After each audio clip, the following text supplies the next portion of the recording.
كنت wanaagsan saaxiib yaal soo dhawaada qaybtan waxaan diiradda ku saari doonaa dagaal culus oo caawa ka soconaya magaalada Jowhar ee maamulka Hirshabelle kadib markii dagaalyahanada ka tirsan kooxda Al-Shabaab ay caawa halkaas weerar gaadmaha ku soo qaadeen balse ciidamada xoogga dalka Soomaaliya halkaas ku sugan isla markaana ka tirsan maamulka Hirshabelle ayaa dhagta iyaga u daray kooxda Al-Shabaab halkaas weerar ku soo qaaday waana lagu jibiyay kooxda Al-Shabaab halkaas weerar ku soo qaaday sida ay noo xaqiijin saraakiisha hogaaminaysay dagaalka caawa Al-Shabaab ee maamulka Hirshabelle la gashay xogtaas ayaan rabaa inaan kula wadaago haddii ay tahay markii ugu horreysay soo booqato waxaan ka codsanayaa inaad subscribe dhigto channelka like na saartid siina share gelisid si saaxiib badan u gaaro aad iyo aad waa mahadsan tahay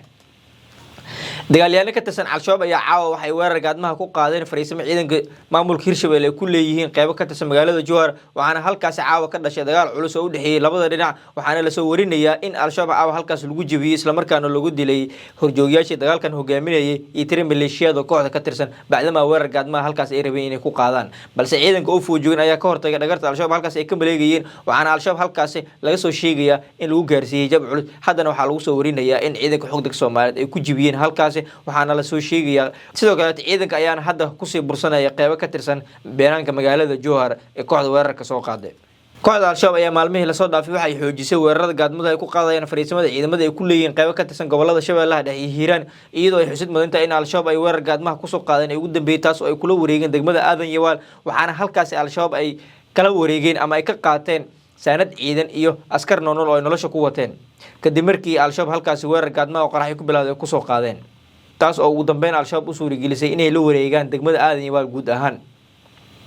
Al-Shabaab ayaa meelaha ay la wareegaan waxay ka sameeyaan cunaqabateeno iyo hagardaamooyin ay ku soo rogaan dadka degan magaalooyinka Al-Shabaab la wareegaan waxaana hadda durba soo baxaya in degmada Aadan Yawaal ay ka taagan tahay xaalad aad u culus bacdama Al-Shabaab dadkii degmada Aadan Yawaal isla markii ay qabsadeen ay ku soo rogeen in guud ahaan dadka ay bixiyaan sakaawaadka iyo canshuurihii ay ka qaadi jireen isla markaana wiilashooda ay ugu deeqaan kooxda inay ku daraan balse dadka Aadan Yawaal ayaa saacadii la soo dhaafay waxa la soo sheegayaa in ay ka qaxeen guud ahaan magaalada iyagoo u ruqaansaday dhanka degmada Gurceel ee gobolka Galgaduud sidoo kale Al-Shabaab maalmihii la soo dhaafay waxay xoogga soo saarayeen qaybo ka tirsan gobolka Shabeellaha Dhexe bacdama kooxda halkaas uu kaga furan yahay guluf culus oo dagaal ah oo ay kula jirto dowladda federaalka Soomaaliya oo rabto in guud ahaan Al-Shabaab ay wiiqdo isla markaana ay ka saarto qaybaha ay kaga harsiin gobolada dalka gaar ahaan Shabeellaha Dhexe iyo Hiiraan iyadoona la filayo in wajiga saddexaad ee dagaalka ka dhanka kooxda Al-Shabaab uu ka bilaawdo deegaanada maamulka Koonfur Galbeed iyo Jubbaland walow maalmihii la soo dhaafay kooxda Al-Shabaab ay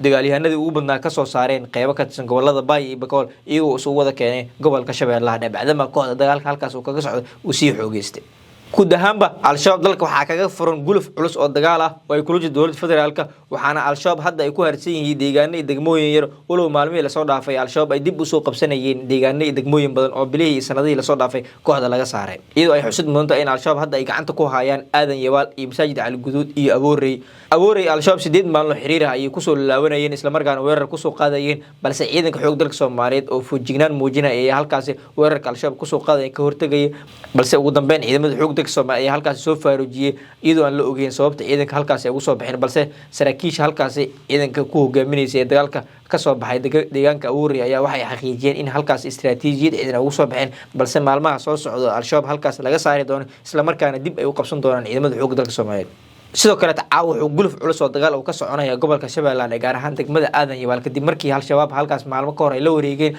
waxaana hadda soo abaabulay ciidanka xoog dalka Soomaaliyeed halkaas laga la wareegay iyagoo raba inay dib u la wareegaan gacan ku haynta degmada Aadan Yawaal oo markii horeba ahayd fariisimo ciidanka xoog dalka Soomaaliyeed halkaas ku lahaayeen isla markaana ay ka abaabuli jireen dagaalka ka dhanka kooxda Al-Shabaab halkaas waxaa ku sugnaa taliyada ciidanka xoog dalka Soomaaliyeed iyo gudoomiyaha maxkamadda ciidamada qalabka sida balse taliyada ciidanka iyo gudoomiyaha maxkamadda ciidamada qalabka sida hadda waxay ku sugan yihiin magaalada Muqdisho xalay waxay kulan